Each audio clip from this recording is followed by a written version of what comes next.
Hello everyone, welcome to Global Online. This is Ankita Sood. North East NET paper one preparation में आज हम discuss करेंगे बहुत ही ज़्यादा इंपॉर्टेंट टॉपिक जिसका नाम है बैरियर्स ऑफ इफेक्टिव कम्युनिकेशन। इस टॉपिक के मोस्ट इंपॉर्टेंट एमसीक्यूज के साथ ही हम सारे कॉन्सेप्ट्स क्लैरिटी की भी आपको श्योरिटी देते हैं। इसका ये फ़ायदा है कि as it is questions exam में आएंगे तो आप लोग बहुत आसानी से उसमें करेक्ट आंसर्स को आइडेंटिफाई कर पाओगे।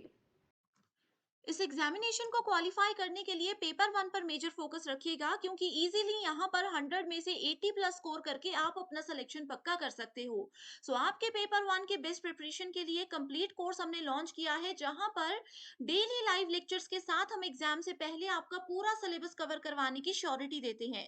स्टूडेंट्स, हिंदी इंग्लिश दोनों लैंग्वेजेस में ये लाइव लेक्चर्स आपको मिलेंगे जहाँ पर सबसे पहले आपके सारे कॉन्सेप्ट्स क्लियर करवाए जाएंगे, उसके साथ ही सेम टॉपिक पर अगले दिन MCQs and previous year questions practice करवाई जाएगी ताकि इजीली कॉन्सेप्ट्स के साथ साथ आपको ये भी पता चल जाए कि कैसे क्वेश्चंस एग्जामिनेशन में पूछे जाते हैं। रिकॉर्डेड लेक्चर्स भी आपको मिलेंगे, टॉपिक वाइज प्रैक्टिस एमसीक्यूज हैं, साथ ही फुल सिलेबस नोट्स है जिसकी खास बात ये है कि इसको आसानी से आप अपने मोबाइल फोन में भी डाउनलोड करके पढ़ सकते हो। फुल सिलेबस मॉक टेस्ट है जिसमें से जरूर एज इट इज क्वेश्चंस आएंगे। 2000 प्लस एमसीक्यू क्वेश्चन बैंक है जो कि आपके फाइनल रिवीजन के लिए बहुत ज्यादा मदद करती है। इसमें आपको previous year questions, repeated and most expected questions मिल जाएंगे, वो भी एक्सप्लेनेशन के साथ। आपको सिर्फ गिवन नंबर्स पर कांटेक्ट करना है and daily 9 PM live lectures के लिए ग्लोबल ऑनलाइन ऐप को जरूर डाउनलोड कीजिए। इसमें स्टोर सेक्शन पर जाने के बाद आपको सर्च बार में कोर्स का नाम लिखना है। इस कोर्स के ओवरव्यू को अच्छे से देखिए। कंटेंट पर क्लिक करोगे, फ्री वीडियोस भी अवेलेबल है, मॉक टेस्ट है एंड लाइव लेक्चर्स यहाँ पर आपको मिल जाएंगे। ये ही एक ऐसा कोर्स है जो आपको गारंटी के साथ साथ 100% सिलेक्शन की भी बात करता है। इसके अलावा स्टूडेंट्स, आपको कहीं से भी कुछ भी पढ़ने की जरूरत नहीं है। सिर्फ गिवन नंबर्स पर कांटेक्ट कीजिए और इस कोर्स की पूरी जानकारी ले लीजिए। शुरू करते हैं। हमारा आज का पहला क्वेश्चन है which of the following are barriers of effective communication. तो सबसे पहले ऑप्शन गिवन है physical noise, semantic noise, psychological noise and non semantic noise. ठीक है। इफेक्टिव कम्युनिकेशन क्या होती है? ठीक है, अगर मान लीजिए person A and person B आपस में कोई बात कर रहे हैं, कोई इंफॉर्मेशन शेयर कर रहे हैं। ठीक है। इफेक्टिव कम्युनिकेशन उसको तब माना जाएगा कि पर्सन ए ने जो भी इंफॉर्मेशन दी है वो बी ने अच्छे से सुनी है, अच्छे से समझी है। ऐसा नहीं है कि ए कुछ बोल रहा है एंड पर्सन बी जो है वो मोबाइल में बिजी है, तो उस कम्युनिकेशन को इफेक्टिव कम्युनिकेशन नहीं माना जाता है। ठीक है, तो मोबाइल जो है यहाँ पे एक बैरियर है। तो इधर यही बोला गया है कि इफेक्टिव कम्युनिकेशन में कौन कौन से बैरियर्स होते हैं। ठीक है, तो पहले बात करते हैं फिजिकल नॉइज की। फिजिकल नॉइज जो होती है ये होते हैं हमारे पास एक्सटर्नल नॉइज। ठीक है, इसको एक्सटर्नल नॉइज बोला जाता है, जैसे कि हमारे आसपास का शोर, एनवायरमेंट में जितने पशु पक्षी होते हैं उनका शोर। ठीक है, इसके अलावा हमारे नेबर्स हैं, मान लीजिए वहाँ पे उनका आवाज़ बहुत ज़्यादा आती है। ठीक है, गाड़ियाँ चल रही हैं रोड हेड पे तो वहाँ पे जो है शोर आता है। ये सब चीज़ें आती है फिजिकल नॉइज़ के अंदर, जिन पे जनरली हमारा कंट्रोल नहीं होता है। ठीक है, नेक्स्ट आती है सिमेंटिक नॉइज़ की बात। तो सिमेंटिक नॉइज़ होता है, मान लीजिए पर्सन ए ने पर्सन बी को कोई मैसेज दिया। अब होता है ना, एक बात के दो मीनिंग निकल सकते हैं। तो पर्सन ए ने तो अपने अकॉर्डिंग अच्छे से कोई स्टेटमेंट बता दिया, अच्छे से कोई बात बता दी, लेकिन पर्सन बी ने उसका कोई और ही मीनिंग निकाल लिया, कोई दूसरा मतलब पकड़ के ये बैठ चुके हैं। तो इस चीज को बोला जाता है सिमेंटिक नॉइज। ठीक है, नेक्स्ट आता है साइकोलॉजिकल नॉइज।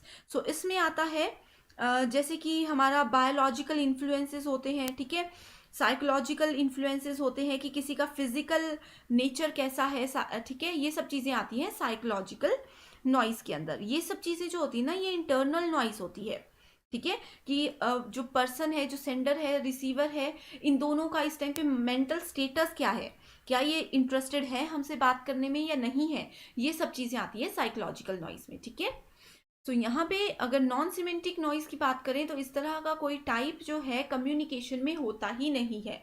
तो ऑप्शन नंबर 4 जहाँ पे है, उन ऑप्शंस को हम पहले ही जो है एलिमिनेट कर सकते हैं। ठीक है, यहाँ पे बाकी के 3 ऑप्शंस जो है वो राइट आंसर है, that is option number 1, 2 and 3। ठीक है, राइट आंसर है हमारे पास ऑप्शन नंबर 2। नेक्स्ट क्वेश्चन है match the following. Communication barriers के टाइप दिए गए हैं एंड यहाँ पे उनका डिस्क्रिप्शन बताया गया है। ठीक है, बैरियर में पहला आता है फिजिकल, शारीरिक बाधाएं, साइकोलॉजिकल मनोवैज्ञानिक बाधा, लैंग्वेज यानी कि किसी की भाषा से रिलेटेड, एंड नेक्स्ट है कल्चरल। ठीक है, सो लैंग्वेज और कल्चरल जो है ना, ये कहीं ना कहीं एक दूसरे से रिलेटेड है। ठीक है, मान लीजिए नॉर्थ इंडियन पर्सन है एंड साउथ इंडियन पर्सन है। ठीक है, ये दोनों अगर कम्युनिकेट करेंगे तो कैसे करेंगे? अगर इन दोनों को इंग्लिश या हिंदी आती होगी तो ये कम्युनिकेट कर सकते हैं, क्योंकि इनके कल्चर डिफरेंट है, इनकी लैंग्वेजेस डिफरेंट है। अगर साउथ का कोई पर्सन मान लीजिए तमिल में कोई बात करते हैं, नॉर्थ साइड के पर्सन को वो समझ ही नहीं आएगी। ठीक है, तो ये होते हैं लैंग्वेज एंड कल्चरल बैरियर्स। ठीक है, सो डिस्क्रिप्शन में बोला गया है different understanding, stereotypes, predispose notation and inaudible voices. So different understanding, यहाँ पे आप लोग देख सकते हो लैंग्वेज और कल्चर, इन दोनों के लिए आप लोग देख सकते हो ये डिफरेंट अंडरस्टैंडिंग ऑप्शन राइट हो सकता है। ठीक है, नेक्स्ट आता है स्टीरियोटाइप यानी कि लकीर के फकीर। अब कई बार क्या होता है कि हम लोग बोलते हैं, जैसे बोलते हैं कि बिल्ली अगर रास्ता काट जाए तो वो अच्छा नहीं माना जाता। तो किसने देखा, इसके पीछे कोई लॉजिक नहीं है। ये होते हैं लकीर के फकीर, यानी कि हमने अपने बड़ों से या मूवीज में ये सब चीजें सुनी होती हैं, तो हम इन चीजों को कहीं ना कहीं रियल लाइफ में भी इम्प्लीमेंट करने लग जाते हैं, लेकिन एक्चुअल में ये चीजें इफेक्टिव नहीं होती हैं, ये कुछ भी नहीं होती हैं, ये सिर्फ स्टीरियोटाइप्स होते हैं, सिर्फ बातें होती हैं। ठीक है, नेक्स्ट आता है प्री डिस्पोज नोटेशन, यानी कि इसका एक एग्जाम्पल मैं बताती हूँ, बहुत इंटरेस्टिंग है। कि मान लीजिए मैक्सिमम स्टूडेंट्स बोलते हैं पेपर 1 बहुत डिफिकल्ट है। ठीक है, लेकिन मैं बोलती हूँ कि पेपर 1 बहुत ही ज़्यादा इजी है, आप लोग इसमें बहुत ही इजीली स्कोर कर सकते हो। तो अगर आप लोग मान चुके हो कि ये डिफिकल्ट पेपर है, ठीक है, बहुत ज़्यादा सिलेबस है, बहुत डिफिकल्ट है, तो ये आप लोगों ने प्री डिस्पोज कर लिया है किसी चीज़ को। अब आप लोग जितने मर्जी एफर्ट्स डाल लो, आप लोगों को ये डिफिकल्ट ही लगेगा, क्योंकि ये आप लोगों का साइकोलॉजिकल बैरियर बन चुका है। ठीक है, नेक्स्ट है इनऑडिबल वॉइस, यानी कि अगर मेरी आवाज़ आप लोगों को क्लियर नहीं आ रही है तो आप लोग नहीं सुन पाओगे, नहीं अच्छे से मैसेज को रिसीव कर पाओगे। तो ये आता है हमारा फिजिकल बैरियर के अंदर। ठीक है, साइकोलॉजिकल में आता है हमारा प्री डिस्पोज नोटेशन। ठीक है, सो इस हिसाब से अगर हम लोग देखें, सो हमारा राइट आंसर है ऑप्शन नंबर 1 के लिए 4। ठीक है, बी के लिए हमारे पास थर्ड ऑप्शन है सी। अगर हम लोग लैंग्वेज की बात करें तो वो है डिफरेंट अंडरस्टैंडिंग। ठीक है, एंड कल्चर, हमारे कल्चर में ये चीजें होती है जनरली, स्टीरियोटाइप्स जो होते हैं ना, ये हमेशा कल्चर में होते हैं, पूर्वजों के द्वारा बताई गई बातें होती हैं जिनके एग्जैक्ट मीनिंग हमें नहीं पता होते। तो ये होता है लकीर के फकीर, कि किसी ने कुछ बोल दिया, बस मान लिया, डिटेल में या उसके पीछे रीजन क्या है वो जानने की कोशिश नहीं करते। सो इस अकॉर्डिंग हमारा राइट आंसर है option number 4। Next question is which of the following can be major communication barrier in online teaching? तो यहाँ पे सेपरेटली ऑनलाइन टीचिंग की बात की गई है। पहला है टेक्नोलॉजी, जैसे कि हम लोग मोबाइल यूज़ करते हैं, इंटरनेट यूज़ करते हैं, तो क्या ये एक बैरियर है? दूसरा है लीगैलिटीज़, यानी कि जो कानूनी चीज़ें होती हैं, जो रूल्स होते हैं, लॉज होते हैं, तो क्या वो ऑनलाइन टीचिंग में हमें किसी चीज़ के लिए रोक सकता है? नेक्स्ट है स्टूडेंट कम्युनिटी, जो हमारे आसपास के लोग हैं, आसपास के स्टूडेंट्स हैं, क्लासमेट्स हैं, क्या वो हमारे लिए बैरियर होते हैं ऑनलाइन टीचिंग में? नेक्स्ट है हमारा कल्चर, यानी कि हमारी संस्कृति, हमारा कैसा एनवायरमेंट है, ये सब चीज़ें। नेक्स्ट आता है जेंडर। ठीक है, सो यहाँ पे जो हम लोगों ने देखा अभी कल्चरल बैरियर। ठीक है, सो जेंडर जो होता है ना, ये कहीं ना कहीं कल्चरल बैरियर के अंदर आता है। ठीक है, अब जैसे हमारे कल्चर में बोला जाता है कि लड़के ज़्यादा पढ़ेंगे, लड़कियों को नहीं पढ़ाया जाता, अभी भी इंडिया में ये चीज़ें बहुत हैं। ठीक है, तो ये सब चीज़ें आती है कल्चरल यानी कि जेंडर बैरियर में। सो ऑनलाइन टीचिंग में क्या जेंडर इंपॉर्टेंट है या नहीं है, ये एक बैरियर की तरह काम करता है या नहीं करता है? ठीक है, तो इसके लिए हम देखें मेजर बैरियर है टेक्नोलॉजी, कि अगर मेरे पास मोबाइल ही नहीं है, या मोबाइल है इंटरनेट नहीं है, या फिर मोबाइल और इंटरनेट दोनों हैं बट सिग्नल नहीं है, तो टेक्नोलॉजी बैरियर बहुत यहाँ पे हमें इफेक्ट कर सकता है। स्टूडेंट कम्युनिटी, हमारे आसपास कौन है स्टूडेंट, कैसे वो पढ़ रहे हैं, क्या उनके पास अवेलेबिलिटी है, ये सब चीज़ें आती हैं स्टूडेंट कम्युनिटी के अंदर, तो ये भी एक बैरियर है। एंड नेक्स्ट है कल्चर। ठीक है, सो हम किस बैकग्राउंड से रहते हैं, ठीक है, हमारे कल्चर में क्या हमारे पेरेंट्स हमें अलाउ करते हैं ये चीज़ें, क्या हमारा कल्चर, हमारी संस्कृति में ये सब चीज़ें हैं या नहीं है, ये भी एक बैरियर होता है। ठीक है, एंड कल्चर और बैरियर जो है ये दोनों हम यहाँ पे एक ही कॉन्सेप्ट मानकर चलते हैं। ठीक है, सो ए, सी एंड डी, यानी कि option number 2 is the right answer. Next question is which of the following is not of physical barrier to communication. So communication में फिजिकल बैरियर मैंने आप लोगों को बताया, ठीक है। क्या होता है, जैसे कि हमारे आसपास शोर है, एनवायरमेंट का शोर है, पड़ोसियों का शोर है, ये सब होते हैं फिजिकल बैरियर, नॉइस, ठीक है। सो कौन सा नहीं है, नॉइस तो होती है, वर्बलिज्म यानी कि मौखिकवाद, हेल्थ, ठीक है, इनविजिबिलिटी यानी कि अदर्शन। पहले मैं बताती हूँ कि फिजिकल बैरियर में इन सब चीज़ों के अलावा कुछ और भी कॉन्सेप्ट्स ऐड किए जाते हैं, ठीक है। कुछ और भी कॉन्सेप्ट्स ऐड किए जाते हैं, जिसमें कि पहला आता है हमारे पास वॉल होती है, ठीक है। अब जैसे मान लीजिए कि बहुत बड़ी सी दीवार है, ठीक है, दो लोग बात करना चाहते हैं लेकिन बीच में बहुत बड़ी सी दीवार है, तो क्या वो इजीली बात कर पाएंगे? नहीं कर पाएंगे, ठीक है। उसके अलावा हमारे घर में डोर होते हैं, ये सब चीज़ें आती हैं किसके अंडर? ये सब चीज़ें आती है हमारे पास फिजिकल बैरियर के अंदर, ठीक है। इसके अलावा डिस्टेंस, यस, डिस्टेंस को आप लोग नोट कर लीजिए, ये भी एक फिजिकल बैरियर है, ठीक है। इनविजिबिलिटी, कोई पर्सन बीमार है, पर्सन ए पर्सन बी को कोई बात बताना चाहता है लेकिन पर्सन बी की तबीयत ठीक नहीं है, वो बीमार है, तो ये भी एक फिजिकल बैरियर में हम लोग इस चीज़ को काउंट करते हैं, ठीक है। ओवरलोड ऑफ इंफॉर्मेशन, अगर मैं बहुत ही इंफॉर्मेशन आपको देने लग जाऊं जो कि आपके लिए ज़रूरी नहीं है, तो ये भी एक फिजिकल बैरियर आता है, ठीक है। इनविजिबिलिटी भी आता है। यहाँ पे सिर्फ एक ऑप्शन है जो कि नहीं इसमें इंक्लूड किया जाता है, दैट इज वर्बलिज्म, मौखिकवाद। Next question is semantic barrier of effective communication is implied when। semantic barrier की definition मैं आप लोगों को बता चुकी हूँ। तो इसको हम कब बैरियर मानते हैं इफेक्टिव कम्युनिकेशन में? अगर पर्सन ए, ऑप्शन नंबर 1 मैं बता रही हूँ, signal is lost before reaching the receiver. Person A person B को कोई मैसेज दे रहा था लेकिन बीच में ही सिग्नल चला गया, तो क्या ये सिमेंटिक बैरियर है?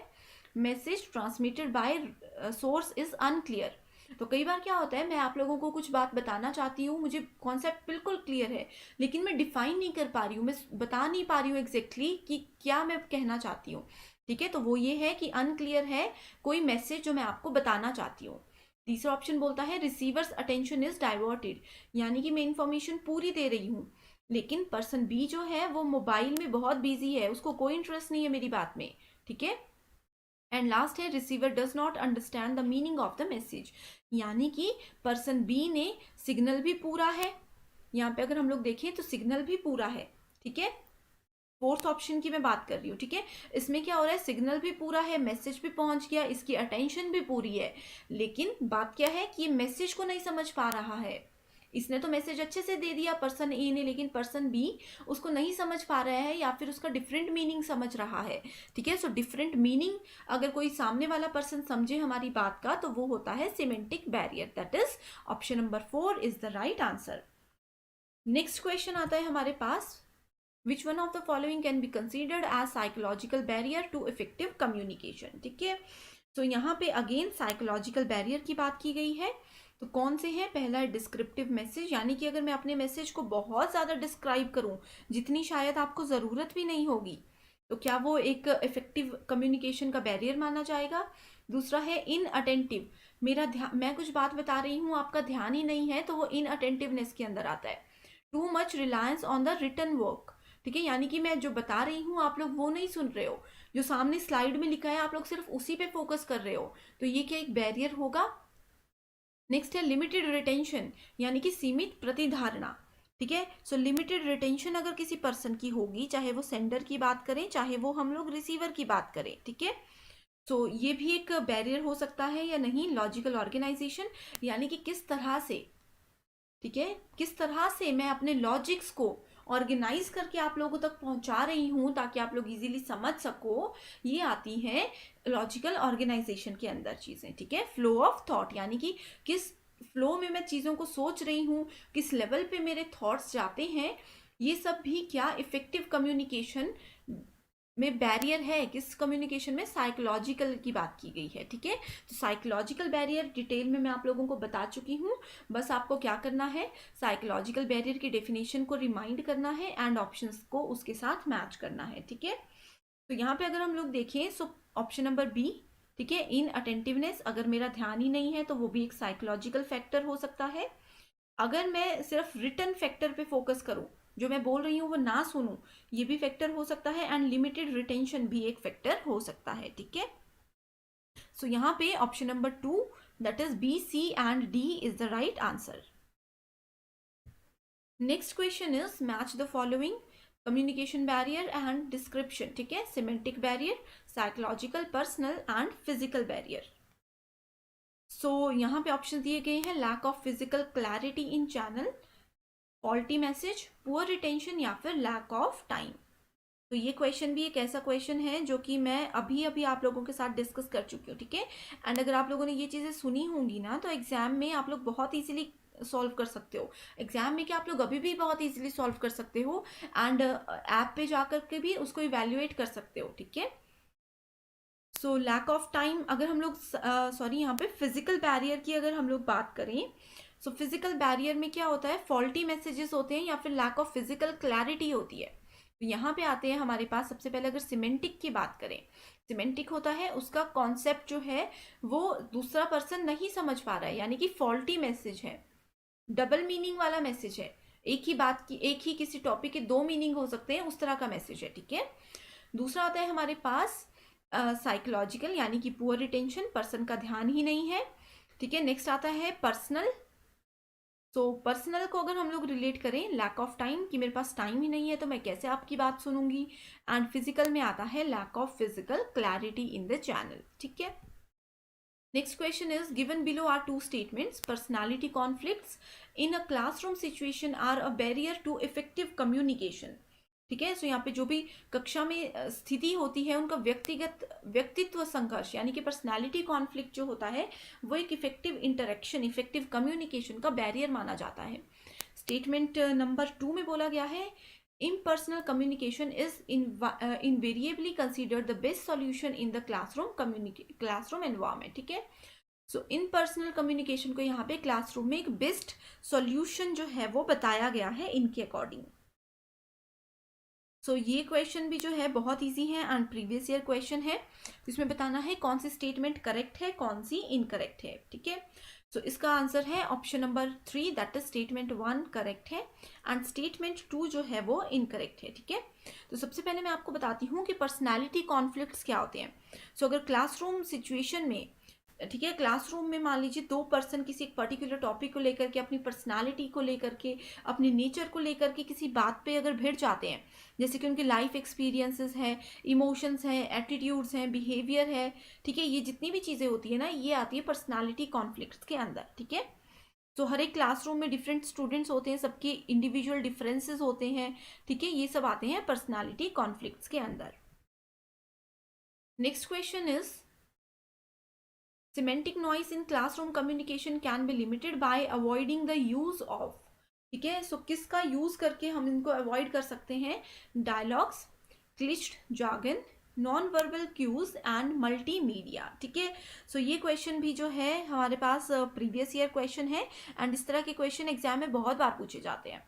तो आप लोगों को सिमेंटिक नॉइज का मतलब पता है, तो मैं आप लोगों को सबसे पहले बताती हूँ कि इसमें जो स्पीकर है, जो लिसनर है, दोनों की गलती मानी जा सकती है, ठीक है।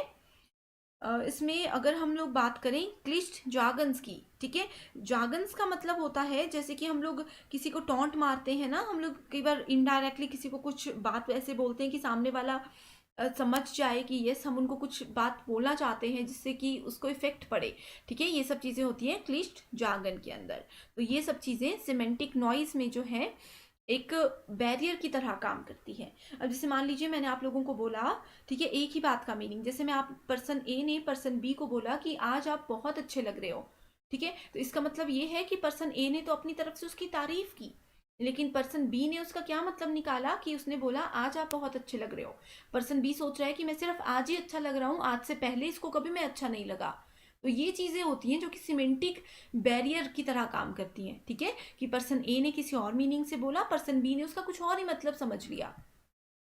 सो हमारा आज का लास्ट क्वेश्चन है language barrier in communication exist due to. So language में बैरियर क्यों होता है, ठीक है। So the difference in the sender recognition vocabulary and the receiver's user vocabulary. So ये ऑप्शंस में ज़्यादा डिटेल में नहीं जाना है, मैं डायरेक्टली आंसर बताती हूँ, ठीक है। सो लैंग्वेज बैरियर क्या होता है, अगर डिफरेंस होता है सेंडर की वोकैबुलरी में एंड रिसीवर उसके समझ कैसे पा रहा है, ठीक है। अब जैसे पर्सन ए है एंड पर्सन बी है, पर्सन ए ने अपनी वोकैबुलरी के अकॉर्डिंग यानी कि तमिल लैंग्वेज में कोई मैसेज तो दे दिया, उन्होंने तो अपने एंड पे बिल्कुल ठीक बोल दिया होगा जो भी बोलना होगा, ठीक है, लेकिन पर्सन बी जो है वो अपनी वोकैबुलरी के अकॉर्डिंग उस चीज़ को रिकॉग्नाइज करने में अनेबल रहा, वो उस चीज़ को नहीं समझ पाया क्योंकि वो उनकी लैंग्वेज ही नहीं है, ठीक है, वो तमिल समझते नहीं, तमिल में उनको एबीसी भी नहीं पता, that is called language barrier. ठीक है, सो ये थे हमारे आज के 10 क्वेश्चंस जो कि बहुत ही ज़्यादा इंपॉर्टेंट एंड एक्सपेक्टेड क्वेश्चंस हैं। एंड अब मैं आपको देती हूँ एक question that is for exercise. इस क्वेश्चन का आंसर आप लोगों को मुझे कमेंट सेक्शन में बताना है। एंड इसके अलावा जो बाकी के वीकली इवेल्युएशन टेस्ट होंगे वो वेडनेसडे को इवनिंग में आप लोगों को हमारे ऐप में मिल जाएंगे, ठीक है, एंड ऐप का लिंक डिस्क्रिप्शन बॉक्स में अवेलेबल है। So question is which of the following will help to overcome communication barrier? So communication में barriers होते हैं, उसको evaluate, उसको overcome करने में हमें कौन help करता है? Focused listening यानी कि अगर हम ध्यान से किसी चीज़ को सुने तो क्या कोई barrier नहीं आएगा? Neglecting semantic noise यानी कि जो semantic noise है, ठीक है, ये मैं आप लोगों को बता चुकी हूँ, इसको ही अगर हम लोग निगलेक्ट कर देते हैं, ठीक है, अपने दिमाग से निकाल देते हैं इस कॉन्सेप्ट को। दूसरा है टॉप डाउन कमांड स्ट्रक्चर यानी कि टॉप से डाउन लेवल पे अगर हमें कम्युनिकेट करना है। नेक्स्ट है यूज ऑफ क्लिश्ड इडियम्स, सो ये भी मैं आप लोगों को बता चुकी हूँ, ठीक है। तो कौन सा है इसमें जो कि ओवरकम कर सकते हैं जिसके थ्रू हम लोग कम्युनिकेशन बैरियर को, तो ये बहुत ईजी क्वेश्चन है, इसका आंसर प्रीवियस 10 क्वेश्चंस पर ही बेस्ड है, ठीक है। सो आज के लिए सिर्फ इतना ही। Thank you so much for watching this video.